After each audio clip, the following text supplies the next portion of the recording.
Hey up guys, I recorded a game yesterday, but to be quite honest with you, I just wasn't happy with it.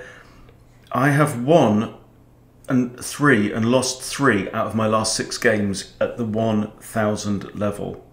And yeah, yesterday's game, the fact is it just seemed suspicious.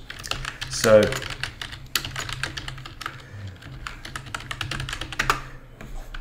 I was not happy. So I didn't render it, I didn't share it.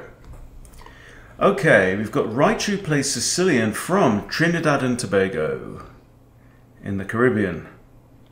So hopefully we'll get a good game. If Raichu wants to play. Obviously he's not going to be playing a Sicilian right now. But we'll see what he chooses to do, if he wants to show up or not. So what am I? I'm 1022 at the moment. Yeah. So in analysing that game yesterday, you know, obviously you're free to look on Mr. Bendy account and check out the game for yourself and make up your own mind. But anytime I post one of these games where my spider senses tell me there's something amiss, it always ruffles feathers. So on this occasion, I just did not do it. And it seems like Raichu does not want to play Mr. Bendy. Now, one other theory that I have, people who watch the channel closely, oh, okay, we have a move. Cool. Oh, gosh, now he's woken up. Okay, we have a Spanish, and we have a Schliemann, or Jaenisch Gambit. One of the better and more reputable Gambits that there is. So yeah, if people who watch the channel, I proposed an idea for chess.com a while ago, saying why doesn't it have a kind of sportsmanship rating like Gran Turismo or GT Sport, right? And that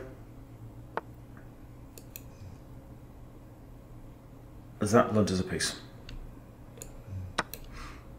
I was sorry, it's taken aback for a minute there. It's like, I have never seen that move. And then you have to say to yourself, well, is there a good reason why I've never seen that move? And you should always stop and think. Okay, we're just threatening mate now on move 7. So I think, yeah, G3, there we go. Okay. So here we tread carefully. Right? This pawn is dangling. So this bishop is also undefended. I can't come back here because of that queen. I could play queen g5, threatening the pawn. Now how's he going to defend the pawn? I mean, a thought is to sack the bishop for a pawn, but I don't get 2 pawns for it, so that's just silly. I could come back here, I could come back here. F6 gets in the way of the knight, so I don't want to do that. Here, I'm just concerned about d3 with the discovery on the queen. Yes, I get a pawn. Pawn takes pawn. I guess I can take that with a queen. Nah, let's just rub my opponent's nose in it, you know. I've got knight f6. Okay, he's attacking this pawn. Now the pawn is technically pinned as well, and also I failed to attack that. So if f3 or d3 now, the pawn is pinned. He's attacking the pin piece. I'm just playing knight f6, and you attack it, and I go. Well, then it's attacked twice, isn't it? Where can I put my queen? Put my queen here. You, oh no. If I think I should play this anyway. Maybe put my queen and my king on the same file wasn't the smartest move. Should I put my queen here anyway? Should I put my queen there now? Actually, the pawn is still pinned, even if I move the queen. So I'm thinking maybe just knight here. You want to come and take the pawn? Come and take the pawn. I'll just castle my king. I don't know about moving the f-pawn because I do have bishop c5 check in that case. I'm expecting d3 to come now. I might have knight d4 attacking the bishop. Also attacks this pawn as well. So let's say I put my knight here. What's going to happen? You best move your bishop. Let's say he puts his bishop there. I can take this, but then he takes... Oh no, rook takes. No, but then knight takes rook. I'm just going to get castled. I'm just going to castle my king. I'm up a piece for a pawn. He's got two attackers on here. Okay, Pinsky Pinovich. Queen e5. Hits him, hits him. Queen e5. You've got to do something with this bishop, dude. You take the knight. I've got b takes. I've got plans eventually for this light squared bishop, and the reason is that my opponent's been forced to play the move g3. So, you know, I should be thinking now about b6, bishop b7. Let's target these squares, you know.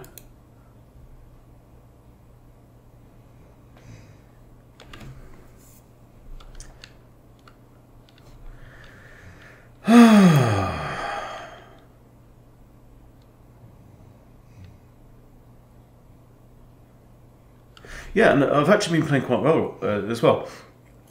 I've gained 100 points in Blitz in the last couple of days. Found some nice ideas as well, which I'd like the opportunity to reveal on a video. But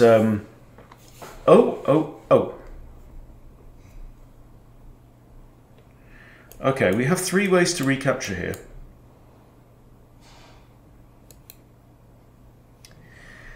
I'm kind of drawn to rook takes. I don't like g takes. No.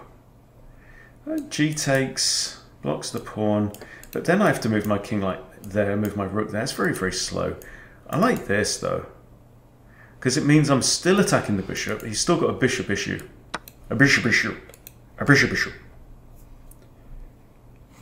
Also, notice this pawn is actually pinned as well, because I've got a queen bishop barrage against h2.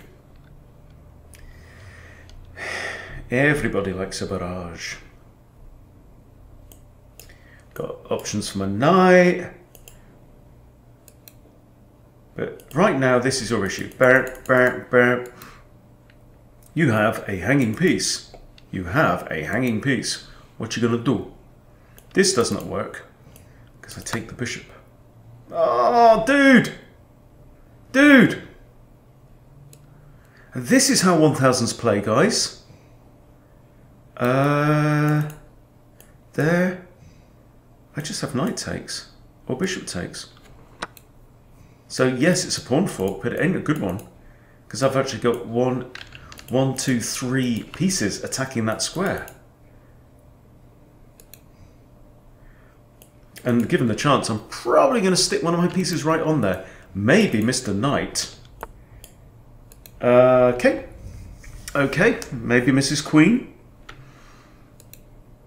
See, wherever I just stick my queen out of harm's way, you still can't play this because I've still got the 2 attackers on it and it's only defended by a rook. I mean, this is the thought. I mean, there's also b2.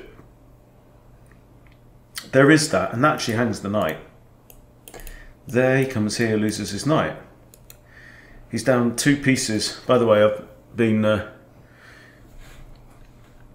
kind of stripping and painting a bedroom floor upstairs, so I'm a bit mucky.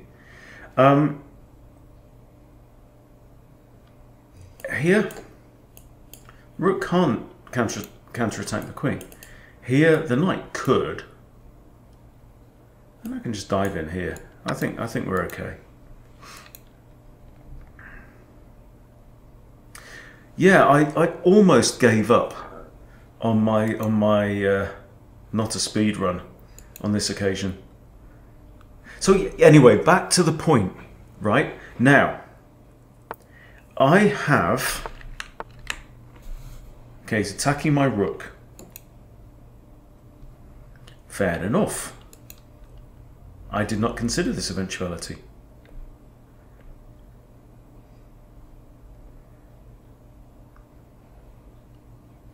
If he takes my rook, I'm still a piece up after queen recaptures. I think I'd like to stick my bishop here anyway at some point, and maybe have ideas about that. So, this, I mean, I'll just stick it on the back rank. Yeah, if the pawn comes in,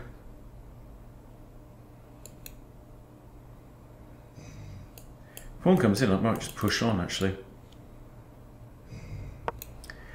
Knight can't come here because knight guards and bishop guards. Now I have 2 bishops, my opponent has not 1. I'm up actually 2 pieces. Okay, what is this? What is this? I'm really tempted to do that. It's still defend c7. And then I'm just simply threatening to take the rook. Now let's say I do this and he plays rook here. I win the pawn. Probably enough.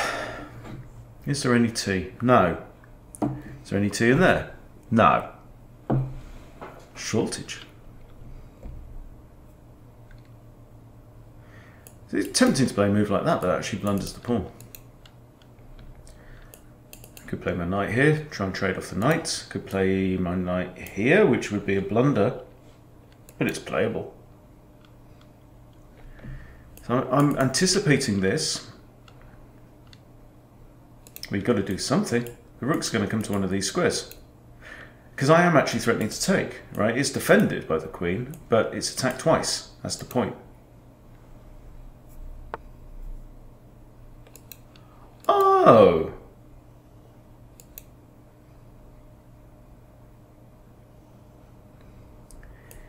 If I take, he's got 2 ways of taking. Interesting. And I can't play this. And we already established I can't play this. But I would like to involve my knight. Maybe bring my knight around here. Hit the rook. I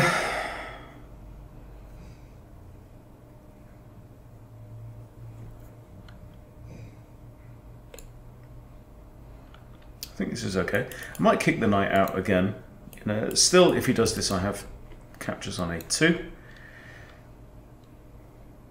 Can't see a way my queen's going to be trapped.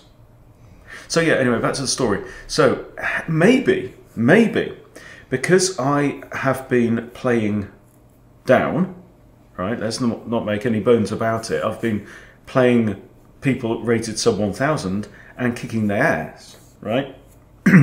With 1700, 1900 play and high accuracy. Now, it could be that 2 or 3 of those players have protested.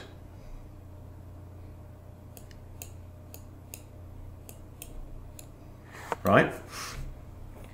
And it could be that if your opponents report you for cheating, even though the algorithm will show that I wasn't cheating, I was just playing well above my this account's rating. Maybe, it's just a theory, maybe chess.com does have a covert hidden sportsmanship rating, and maybe I've fallen foul of it by being a filthy sandbagger. Yeah. So there's a threat here, which is to pin the rook on the king. Maybe that's just the case, and that's why I've been paired against toe rags, right? Who may have been dipping in and out of getting some assistance, as they say in France. It's just a thought, anyway. Just a thought. Yeah.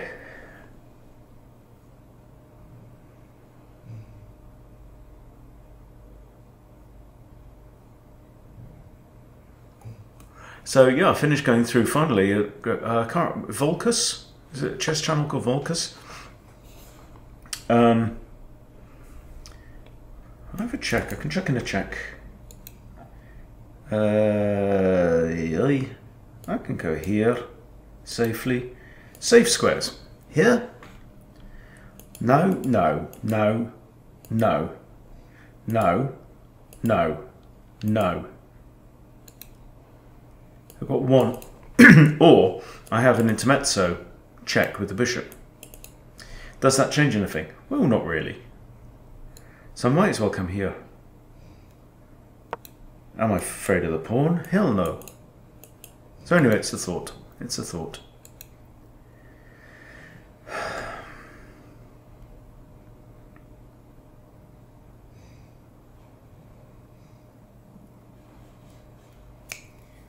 And I found, yeah, so, sorry, it's very disjointed. I say conversation, it's not really even a conversation, is it? It's more kind of a babble. Queen's the only defender of that. That's the only defender of that. Defended twice, defended, defended, defended, defended. Do we have coordination? We do. That's what I mean by coordination. Everything's defended. Apart from the king, which doesn't count.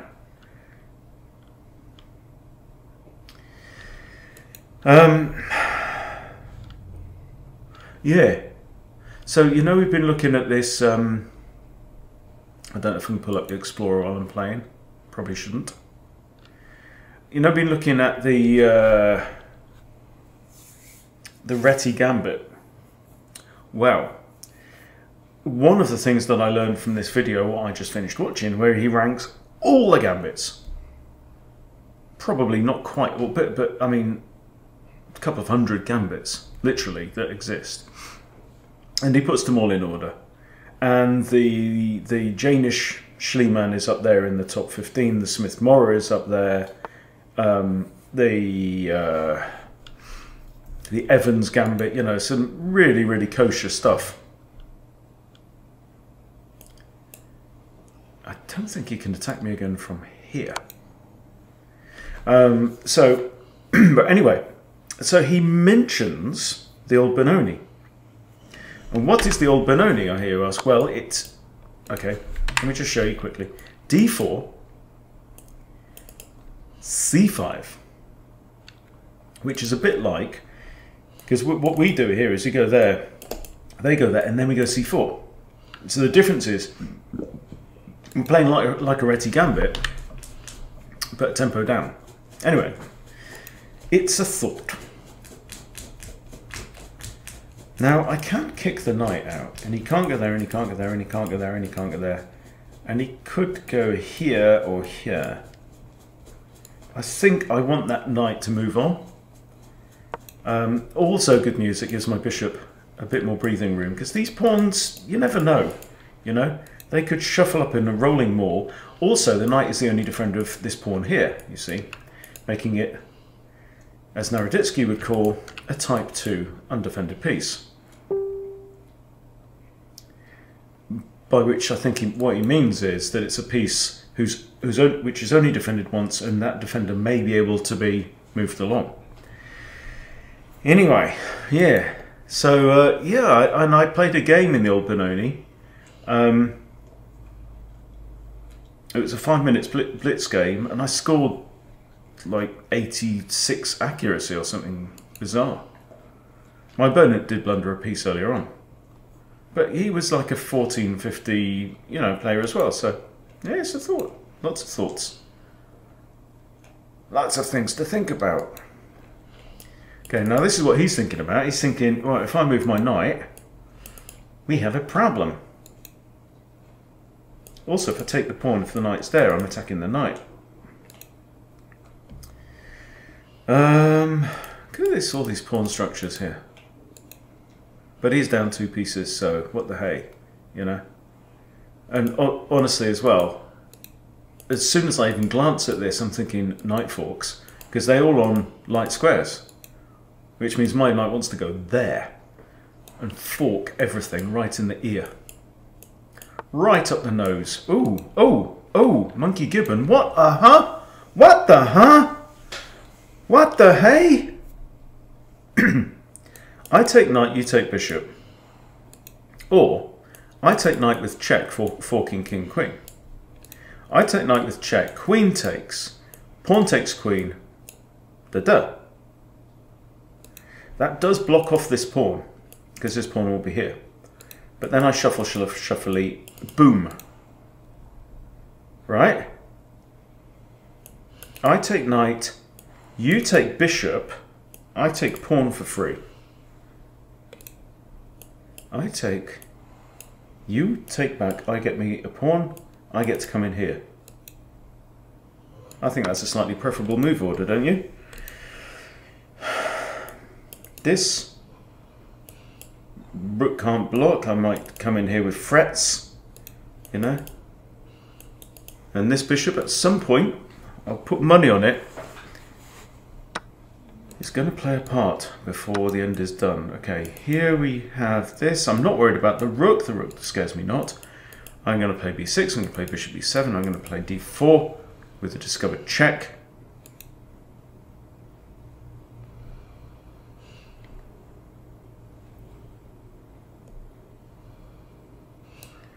And I'm going to go medieval on your ass. Here, there's only two legal moves, I think. King g1 or rook blocks on g2. Rook blocks on g2, I trade queens and dance to the finish line.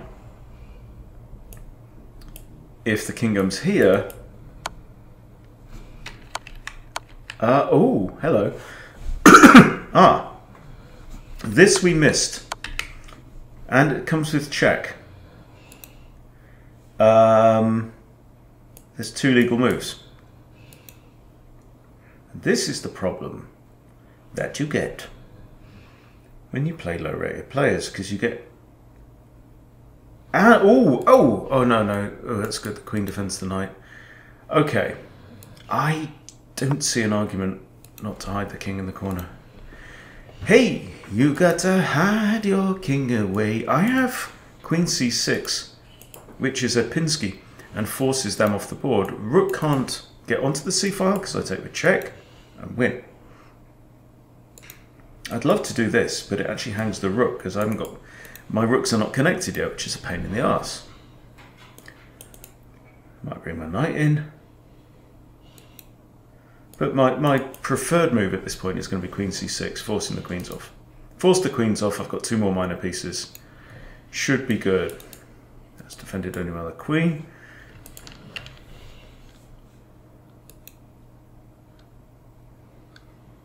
And this is so often the pattern. Oh, hang on. b6 hangs rook. Bishop b7 forks king and queen. Queen takes bishop, knight takes queen. I have won a queen for a rook and a bishop, and I win. I win because the knight defends b7. That's what I just noticed. This. Oh no, my rook. And how often do you get a king and queen right in opposite corners of each other? And I said that bishop. Oh, come on, let's... I really hope I get to play that. Otherwise, I'll be very happy with this. Oh. Can I just do this anyway? Rook comes in. I do that, rook takes that, and I'm checkmated.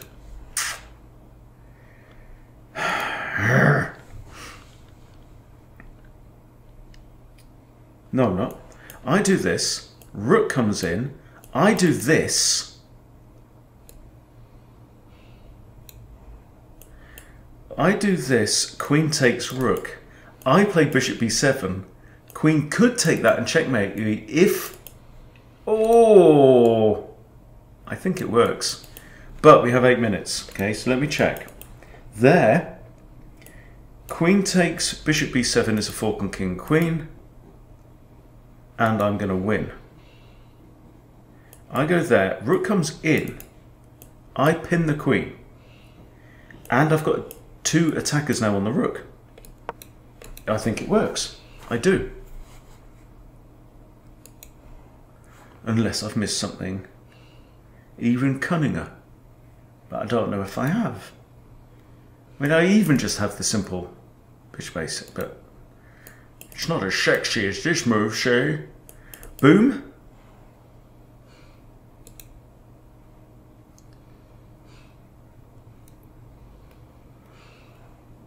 Somebody stop me. That is nice though.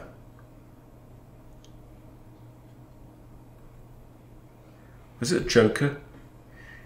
You gotta admit this is sexier. Something like that. You wanna know how I got these scars? That was a performance by Heath Ledger.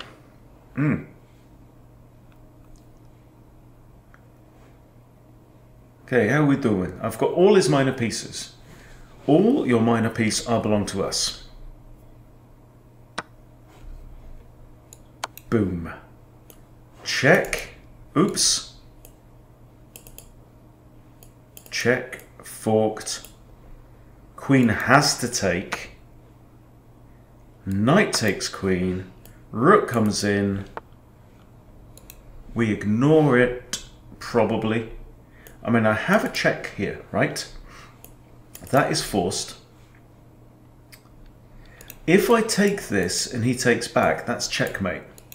So I've got a couple of options. That loses the rook, which ain't clever. Let's chuck in a check, just to be a dick. But I think then the move has to be king g8, right? Point is king g8, you take, I recapture. So king g8, and we're good.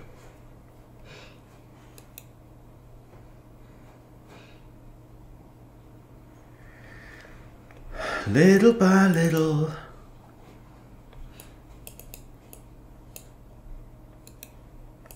This. I've also given the chance I'm just going to trade rooks. If he doesn't initiate the encounter. I have to move. He wins the pawn, unlike I ain't even bothered. But it's going to be a rook against the queen. Even if I lose my knight, it's going to be a rook against the queen. That ain't going to work. Although, you know, he's got some pawns. He's got this guy as well. Not to be underestimated. So I think at the first opportunity, I'm snatching that.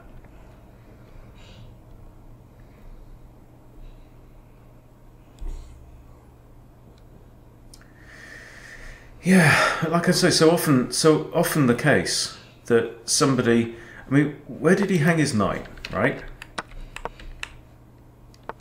He just hung his knight. He thought for 12 seconds, right?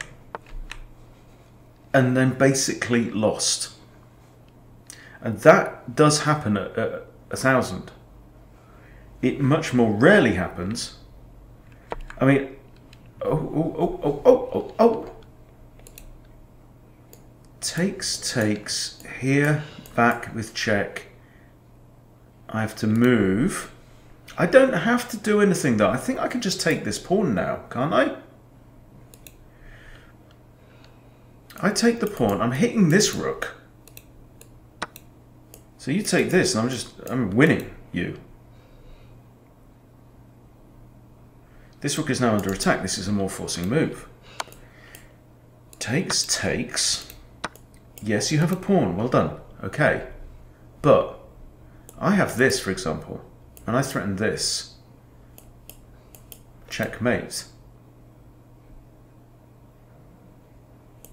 There, you give check. I come in here and hassle your rook to death. So this is mate in two if I'm unobstructed, right? Because the queen guards both of these squares, right?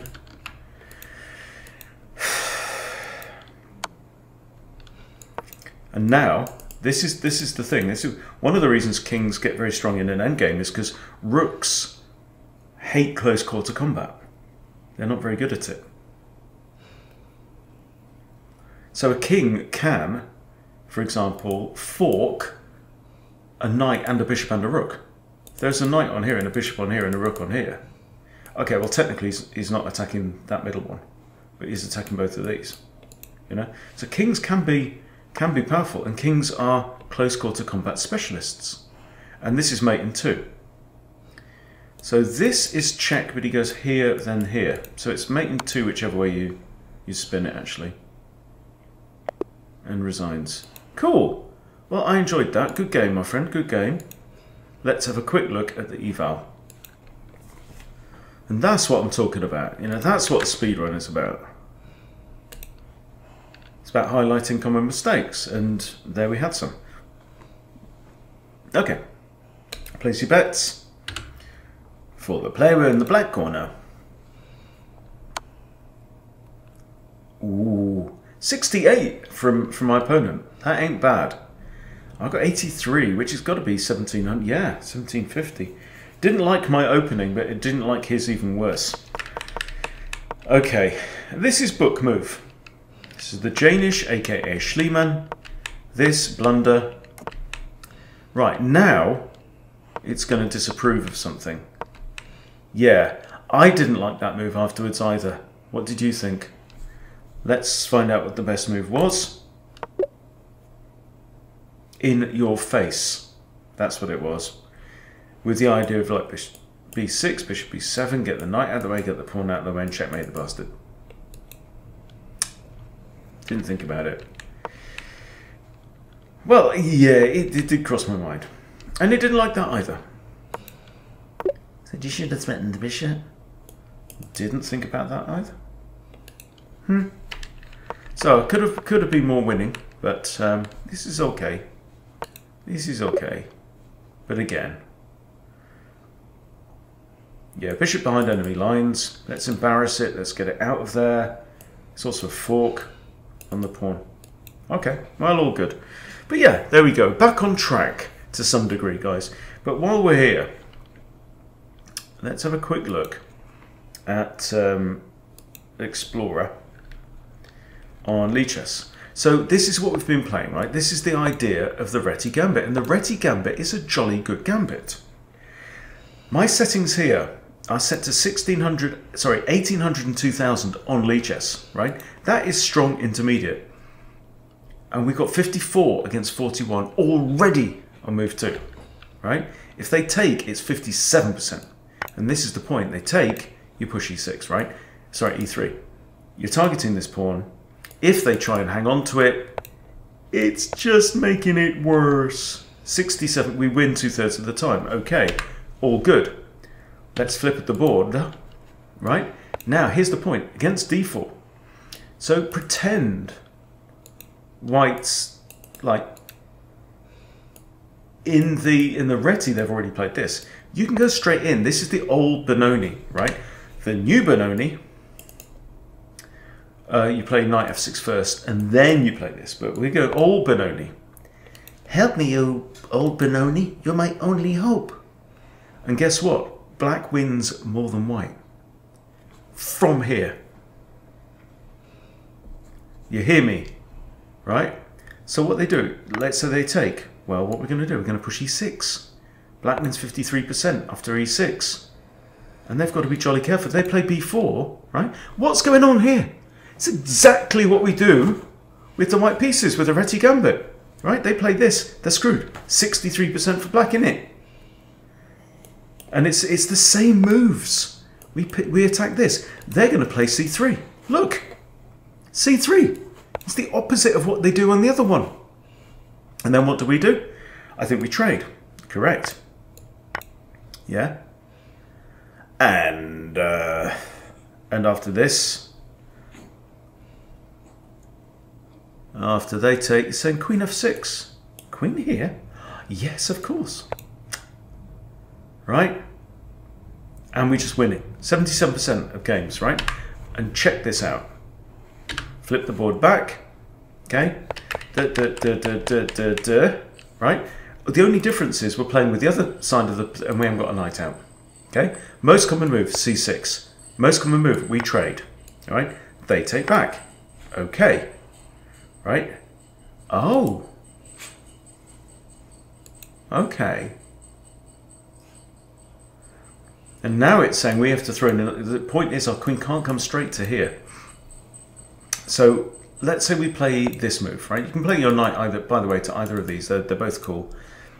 And let's say they try and do this, and then you move your knight, okay, to hit the bishop, and they go something, whatever. Again, same moves, right?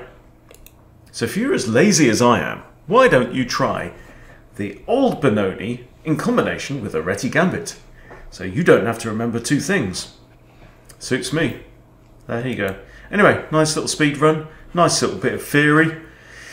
Thank you for watching. See you soon.